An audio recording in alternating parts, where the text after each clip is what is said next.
Hello students. तो आज से हमारी क्लासेस स्टार्ट हो रही है। ये हमारी डेमो क्लास होगी CSIR नेट पार्ट ए में आपको 20 क्वेश्चन पेपर में मिलेंगे, जिसमें से आपने 15 क्वेश्चन अटेम्प्ट करने हैं और 15 क्वेश्चन आपको 30 मार्क्स देकर जाएंगे। ठीक है, एक क्वेश्चन आपका 2 मार्क्स का रहने वाला है और इसमें कोई भी नेगेटिव मार्किंग नहीं है। आप 15 के 15 क्वेश्चन अटेम्प्ट कर सकते हो। तो स्टार्ट करते हैं। जो पार्ट ए है वो सभी के लिए कॉमन है। लाइफ साइंस की चाहे आप प्रिपरेशन कर रहे हो, mathematical science, physical science, earth science और केमिकल साइंस। तो आज का जो हमारा टॉपिक रहने वाला है, यहाँ पर पार्ट ए में हमें मैथमेटिकल रीजनिंग एप्टीट्यूड पूछा जाएगा। तो आज जो हम टॉपिक स्टार्ट करने जा रहे हैं वो है परसेंटेज एंड इट्स एप्लीकेशन। ठीक है, तो सबसे पहले हम डिस्कस करते हैं परसेंटेज का मीनिंग क्या होता है। ठीक है, परसेंट। ठीक है, सेंट का मीनिंग क्या होता है? 100। ठीक है, पर 100 परसेंटेज। परसेंट का पूरा मीनिंग क्या हो जाएगा आपके पास परसेंटेज का? पर 100। ठीक है, और सिंबल के साथ किसके साथ रिप्रेजेंट करते हैं? ऐसे हम क्या है, दो डॉट होंगे और एक साइड में लाइन होगी, तो वो क्या होगा? सिंबल होगा परसेंटेज का। ठीक है, अगर मैं बोल दूं 30%, तो हम कैसे लिखेंगे? 30%। 25%। ठीक है, परसेंट का मीनिंग क्या होगा? आप परसेंटेज के साइन को क्या कर दोगे? रिमूव कर दोगे और 30 बाई क्या लिखोगे? 100। ठीक है, पर 100। ठीक है, ऐसे ही 25, अगर मैंने परसेंटेज को किस में कन्वर्ट करना है? फ्रैक्शन में कन्वर्ट करना है। तो इसका आंसर क्या आ जाएगा आपके पास? 25 और डिवाइड आप क्या कर दोगे? 100। परसेंटेज के साइन को जब भी आप रिमूव करोगे तो आप किसके साथ डिवाइड करोगे? 100 के साथ उस डिजिट को आप क्या करोगे? डिवाइड करोगे। ठीक है, परसेंटेज से आप किस में जा रहे हो? फ्रैक्शन में, और फ्रैक्शन से आप किस में जा सकते हो? डेसिमल्स में जा सकते हो। ठीक है, जैसे कि आपको दे रखा है 25%, तो सबसे पहले मैं इसको किस में कन्वर्ट कर रही हूँ? फ्रैक्शन में कन्वर्ट कर रही हूँ।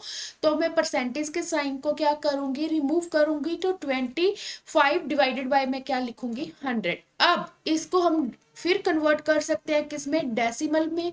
ठीक है, डेसिमल मतलब पॉइंट्स में। तो आप क्या लिखोगे? यहाँ पर 25 लिखोगे। अब ये देखो 1 के साथ कितने जीरो है? 2 जीरो है। तो आप राइट हैंड साइड से, right hand side means unit. Unit पहले हमारे पास कौन सा डिजिट होता है? यूनिट, फिर टेंथ, फिर 100। तो ऐसे ही आप पीछे से काउंट करोगे 1 2, और 2 डिजिट छोड़कर आप यहाँ पर क्या लगा दोगे? पॉइंट लगा दोगे, और पॉइंट के आगे 0.25। ठीक है, तो ऐसे आप इसको क्या कर सकते हो? परसेंटेज से फ्रैक्शन, और फ्रैक्शन से आप डेसिमल में जा सकते हो। आप रिवर्स भी जा सकते हो, आप डेसिमल से फ्रैक्शन में भी जा सकते हो। ठीक है, क्या दे रखा है? 0.25। तो आप लिखोगे 25, पॉइंट के साथ कितने डिजिट है? राइट हैंड साइड में 2 डिजिट है, तो 1 के साथ आप आपकी क्या मतलब कितनी जीरो आ जाएंगी? 2 जीरो आ जाएंगी। ठीक है, तो अब इसको आप क्या कन्वर्ट कर सकते हो? परसेंटेज में कन्वर्ट कर सकते हो। हमें पता है कि जब भी आपने किसी फ्रैक्शन को किसके साथ किस में कन्वर्ट करना है? परसेंटेज में कन्वर्ट करना है, तो आप मल्टीप्लाई करोगे 100% के साथ। कभी भी आपने क्या करना है? फ्रैक्शन, फ्रैक्शन टू आपने किस में जाना है? परसेंटेज में जाना है, तो आप मल्टीप्लाई करोगे 100% के साथ। ठीक है, तो यहां पर आप क्या करोगे? 25/100 को मल्टीप्लाई करोगे 100% के साथ। तो 100 के साथ 100 कैंसिल हो जाएगा, तो आपके पास कितना आ जाएगा? 25% आ जाएगा। तो ये था हमारा बेसिक। ठीक है, तो आप मीनिंग आपको पता चल गया होगा। ठीक है, जैसे यहाँ पर मैंने लिखा हुआ है 30% को आप कैसे रिप्रेजेंट करोगे? 30%। ठीक है, और परसेंटेज को आप फ्रैक्शन में कन्वर्ट कैसे करोगे? परसेंटेज का साइन आप क्या करोगे? रिमूव करोगे, डिवाइडेड बाय 100 करोगे। 30/100 का मीनिंग क्या होता है? और 30% का मीनिंग क्या होता है? कि 30 आउट ऑफ 100, 100 में से कितना पार्ट हम ले रहे हैं? 30 ले रहे हैं। ठीक है, उसके बाद अब to express a over b in terms of percentage, मैंने अभी आपको बताया था कि जब भी आपको जैसे ए ओवर बी है, तो ये एक हमारे पास पी बाई क्यू फॉर्म है, जिसको हम क्या बोलते हैं? रैशनल नंबर बोलते हैं, और इसी को हम क्या बोलते हैं? फ्रैक्शन बोलते हैं। ठीक है, फ्रैक्शन मतलब आपके डिफरेंट डिफरेंट टाइप की हो सकती है। मिक्स्ड फ्रैक्शन हो सकती है, प्रॉपर, इनप्रॉपर हो सकती है, इक्वलेंट हो सकती है। जब वो फ्रैक्शन वाला टॉपिक करेंगे वहां पर मैं आपको बता दूंगी। ठीक है, अभी के लिए आप ये देखिए कि जब भी हमने फ्रैक्शन को किस में कन्वर्ट करना है? परसेंटेज में कन्वर्ट करना है तो हम 100% के साथ क्या करेंगे, मल्टीप्लाई करेंगे। जैसे कि आपको लिखा आ जाए 3/5 को आपको कन्वर्ट करना है किसमें, परसेंटेज में, तो आप क्या करोगे, 3/5 मल्टीप्लाई क्या करोगे, 100% करोगे। ठीक है। सेकंड स्टेप आपके पास क्या होगा कि आप क्या है, कटिंग करोगे। अगर कुछ चीज कट हो रही है तो आप कट कर दोगे। जैसे कि 100 और 5 क्या है, 5 के टेबल पर कट हो रहा है। ठीक है, तो यहाँ पर 1 आ जाएगा और यहाँ पर कितना आ जाएगा, 20। और 20 को आप 3 के साथ मल्टीप्लाई कर दोगे तो आपका आंसर कितना आ जाएगा, 60% आ जाएगा। 3/5 को आप जब भी परसेंटेज में कन्वर्ट करोगे तो वो कितना परसेंट होगा, 60% होगा। जब भी आपने फ्रैक्शन को परसेंटेज में कन्वर्ट करना है तो आप मल्टीप्लाई 100% करोगे। ओके। जब आपने परसेंटेज से फ्रैक्शन में जाना है तो परसेंटेज के साइन को आप रिमूव करोगे तो डिवाइडेड बाई आप क्या करोगे, 100 करोगे। नेक्स्ट, जैसे कि यहाँ पर मैंने क्वेश्चन लिखा हुआ है कन्वर्ट इनटू परसेंटेज। ठीक है, 4/5, 4/5 को आपको कन्वर्ट करना है परसेंटेज में, तो आप क्या करोगे, मल्टीप्लाई 100% कर दोगे।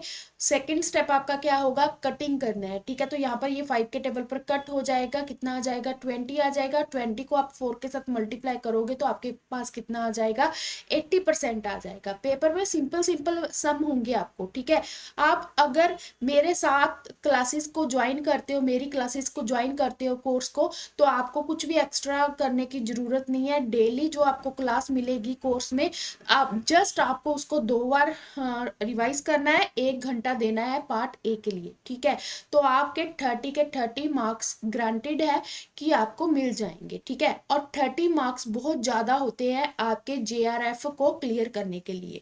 नेक्स्ट हमारा है फार्मूले स्टार्ट हो रहे हैं यहाँ से, जैसे कि परसेंटेज ऑन बेस वैल्यू। ठीक है, तो मैंने यहाँ पर छोटी छोटी टर्म लिखी हुई है, आपको पता होनी चाहिए। जैसे कि यहाँ पर लिखा हुआ है A% ऑफ B। ठीक है, ए परसेंटेज। ठीक है, तो मैंने A/100 मल्टीप्लाई यहाँ पर क्या लिखा हुआ है, B लिखा हुआ है। तो एक बार मैं आपको बता देती हूँ कि क्या है A%। ठीक है, तो परसेंट का मीनिंग क्या होगा कि आपको परसेंटेज के साइन को रिमूव करना है तो आप डिवाइडेड बाय क्या कर दोगे, 100। और ऑफ, ऑफ का मीनिंग क्या होता है कि तब की तब आपने मल्टीप्लाई करना है, तो यहाँ पर क्या आ जाएगा, B। तो आप A% ऑफ B का मीनिंग क्या होगा, A/100 मल्टीप्लाई B। अगर मैंने यहाँ पर लिखा होता कि 2% ऑफ 6, तो आप कैसे सॉल्व करोगे, 2 डिवाइडेड बाय 100 मल्टीप्लाई 6। ठीक है, तो इसका मीनिंग ये था। अब सेकंड बी आपके पास यहाँ पर क्या होगा, ऑफ के बाद जो आपका डिजिट होगा वो आपकी क्या होती है, बेस वैल्यू। क्या होती है, बेस वैल्यू। अब इसमें अगर मैं पूछ लूं 2% ऑफ 6 में बेस वैल्यू कौन सी है, तो 6 आंसर आएगा आपका। नेक्स्ट, हमें पेपर में बहुत सारे क्वेश्चन मिलते हैं, increasing term, decreasing term, change in percentage. तो उसका फार्मूला आपको एक बार लर्न रखना है। लर्न भी कर सकते हो, नहीं तो आप जो भी मैं क्लासेस में आपको डेली प्रैक्टिस करवाऊंगी, तो आप जब भी प्रैक्टिस करोगे तो आपको ये फार्मूले अपने आप याद हो जाएंगे। ठीक है, यहाँ पर क्या लिखा हुआ है, 100 परसेंटेज इंक्रीज। जब INC का मतलब क्या है, इंक्रीज, DEC का मतलब क्या है, डिक्रीज। ठीक है, जब भी आपको क्वेश्चन में इंक्रीज वर्ड देखने को मिलेगा तो आप क्या करना है, इंक्रीज ओवर आपकी क्या होगी, बेस वैल्यू मल्टीप्लाई आप क्या करोगे, 100। ऐसे ही आप क्या करोगे, जब भी आपको डिक्रीजिंग वर्ड दिखेगा, डिक्रीजिंग परसेंटेज आपने निकालनी है, तो आप क्या लिखोगे, जितना डिक्रीज हो रहा है ओवर बेस वैल्यू मल्टीप्लाई 100। अगर कुछ चेंज वर्ड आ जाए तो आप क्या लिखोगे, चेंज, कितना चेंज हो रहा है ओवर बेस वैल्यू मल्टीप्लाई 100। ठीक है, तो नेक्स्ट ऐसा भी आपको देखने को मिल सकता है। नेक्स्ट आपको मोर और लेस परसेंटेज प्रॉब्लम भी देखने को मिलेगी। जैसे कि यहाँ पर मैंने एक टर्म लिखी हुई है, A is R% more than B is less than A। तो आपने फाइंड क्या करना है, आपको क्वेश्चन में गिवन है कि A है जो R% मोर है किससे, B से, और आपने ये बताना है कि B कितना लेस होगा A से। तब आप फार्मूला यूज करोगे R/R प्लस 100 मल्टीप्लाई 100%। ठीक है, R/R प्लस 100 मल्टीप्लाई 100%। ठीक है, मोर लिखा है तो R में 100 ऐड कर दोगे। अगर लिखा हो जैसे कि सेकंड आ जाए A is R% less than B, then B is more than A। अभी आपको क्या गिवन है कि जो A है वो R% लेस है B से, तो आपने ये बताना है कि B कितना ज्यादा होगा A से। तब आप क्या लिखोगे, जहां पर लेस वर्ड आ गया तो आप 100 में से R को माइनस कर दोगे, मल्टीप्लाई 100। फार्मूला सेम है। क्वेश्चन कर लेते हैं, ये आपका क्वेश्चन पेपर में आ रखा है।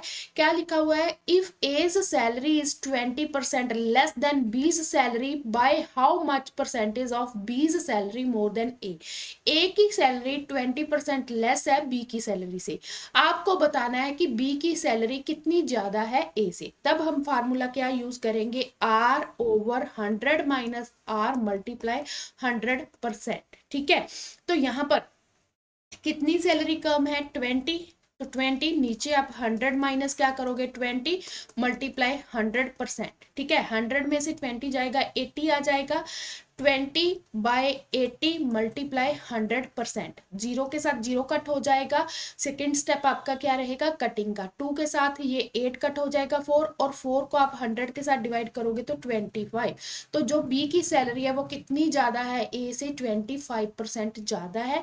तो ऐसे क्वेश्चन आपको करने हैं, ज्यादा से ज्यादा प्रैक्टिस करनी है। ठीक है, ऐसे क्वेश्चन एग्जाम में देखने को मिलेंगे। नेक्स्ट टाइप हमारी आ जाती है प्रॉब्लम जो बेस्ड रहती है पॉपुलेशन के ऊपर। पी रिप्रेजेंट करेगा आपके पास population of town, R percentage increase और डिक्रीज रेट को क्या करेगा, रिप्रेजेंट करेगा। जैसे कि आपको पेपर में देखने को मिले कि पॉपुलेशन आफ्टर एन ईयर अगर इंक्रीज हो रही है तो आफ्टर एन ईयर अगर इंक्रीज हो रही है पॉपुलेशन, तो फार्मूला आपके पास क्या होगा, P1 plus R/100 n year को रिप्रेजेंट करेगा। अगर आफ्टर ईयर पावर आपकी क्या हो रही है, डिक्रीज हो रही है, तो आप फार्मूला क्या रिप्रेजेंट करोगे, P1 minus R/100 power n। ठीक है, आफ्टर में है, अगर इंक्रीज है तो प्लस करोगे, अगर डिक्रीज है तो माइनस। अगर आ जाए पहले एगो एन ईयर, ठीक है, बिफोर वर्ड लिखा आ जाए, ठीक है, यहाँ पर पॉपुलेशन क्या होगी, इंक्रीज, तब आपका फार्मूला क्या रहने वाला है, P/1 plus R/100 power n। Okay, अगर पॉपुलेशन डिक्रीज हो रही है तो P/1 माइनस R/100 की पावर क्या आ जाएगा, n आ जाएगा। ठीक है, तो अभी क्वेश्चन कर लेते हैं। क्वेश्चन आ रखा है, ये 2019 में आ रखा है। क्या बोला हुआ है कि the population of a town 2 year ago was 62,500 due to migration to cities. It decrease every year at the rate of 4%. The present population of the town। ठीक है, अब एवरी ईयर वो क्या है, डिक्रीज हो रही है, कितने परसेंट डिक्रीज हो रही है, 4%। तो यहाँ पर आफ्टर वाला फार्मूला हम अप्लाई करेंगे, P1 माइनस R/100 की पावर n। ज्यादा से ज्यादा प्रैक्टिस करोगे तो आपको पता चल जाएगा कि कहाँ पर कौन सा फार्मूला आपने यूज करना है। तो P किसको रिप्रेजेंट करेगा, पॉपुलेशन को। तो हमारे पास कितना आ जाएगा, 62,500। 1 माइनस 4% डिक्रीज हो रहा है, 4 बाय आप क्या लिखोगे, 100। और ईयर क्या है, एवरी ईयर बोल रहा है, तो n की वैल्यू क्या होगी आपके पास, 1 होगी। ठीक है, 1 नहीं होगी ना, नहीं, एवरी ईयर तो लिखा है, तो यहाँ पर कितने साल का मेंशन किया है, 2 ईयर, तो यहाँ पर n की वैल्यू क्या आएगी, 2 आएगी। ठीक है, तो 2 आएगी। तो यहाँ पर हम सॉल्व कर लेते हैं। अगर आप इसको सॉल्व करते हो तो यहाँ पर कटिंग करते हो तो 25 आ जाएगा। ठीक है, और 25 को यहाँ पर आप मल्टीप्लाई करोगे तो 25 माइनस 1/25 होल पावर 2, और मल्टीप्लाई कितना दे रखा है आपको, 62,500। ठीक है, अब इसको आप सॉल्व कर सकते हो। 62,500 मल्टीप्लाई 24/25 मल्टीप्लाई 24/25, इसको कैलकुलेट कर लेना, आपके पास आंसर आ जाएगा। तो ऐसे क्वेश्चन आपको एग्जाम में देखने को मिल सकते हैं। और नेक्स्ट टाइप जो हम डिस्कस करेंगे वो कल की क्लास में करेंगे, ratio and proportion, profit and loss. ठीक है, तो ऐसे ये सब किस में आता है, प्रॉफिट एंड लॉस परसेंटेज। ठीक है, एलिगेशन, मिक्सचर एंड एलिगेशन, ये सब परसेंटेज का ही पार्ट है। तो ऐसे क्वेश्चंस की आपको क्या करनी है, प्रैक्टिस करनी है। 30 मार्क्स आपके ये RF क्लियर करने में हेल्प करेंगे। ठीक है, कोर्स रिलेटेड आपको कोई भी इंक्वायरी हो तो आप स्क्रीन के ऊपर नंबर आ रहा है, मुझे व्हाट्सअप कर सकते हो। Thank you.